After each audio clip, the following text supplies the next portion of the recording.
भारत में होली, शिवरात्रि और महाशिवरात्रि पर भांग और ठंडाई पीने का प्रचलन है। अधिकतर जगहों पर ठंडाई में भांग मिलाकर पीते हैं। शिवरात्रि या महाशिवरात्रि पर लोग खूब भांग पीते हैं। शिव जी को भांग का लेप किया जाता है और भांग चढ़ाई भी जाती है। हालांकि भगवान शिव न तो भांग पीते हैं और न ही गांजा लेते हैं। शास्त्रों में इसका कहीं उल्लेख नहीं है। उन्हें भांग और धतूरा अर्पित जरूर किया जाता है। कहते हैं कि समुद्र मंथन से निकले विष की बूंद गिरने से भांग और धतूरे नाम के पौधे उत्पन्न हो गए थे।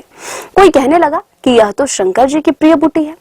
फिर लोगों ने कथा बना ली कि यह पौधा गंगा किनारे उगा था, इसलिए इसे गंगा की बहन के रूप में जाना गया। तभी भांग को शिव की जटा पर बसी गंगा के बगल में जगह मिली।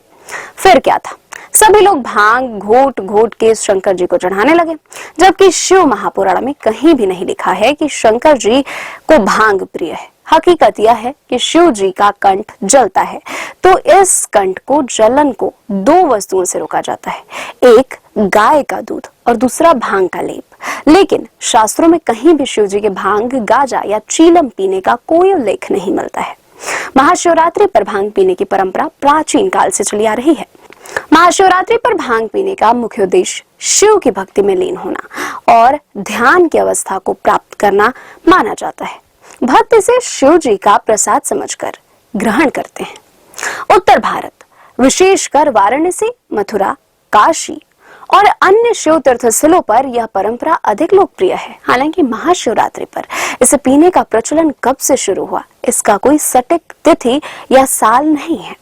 भांग का सेवन कम से कम 3000 से 4000 साल पुराना है और वैदिक काल से चला आ रहा है।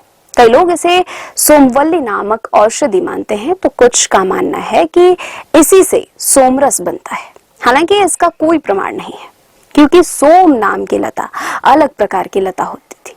संस्कृत आयुर्वेद ग्रंथों में भांग का औषधीय उपयोग दर्ज है।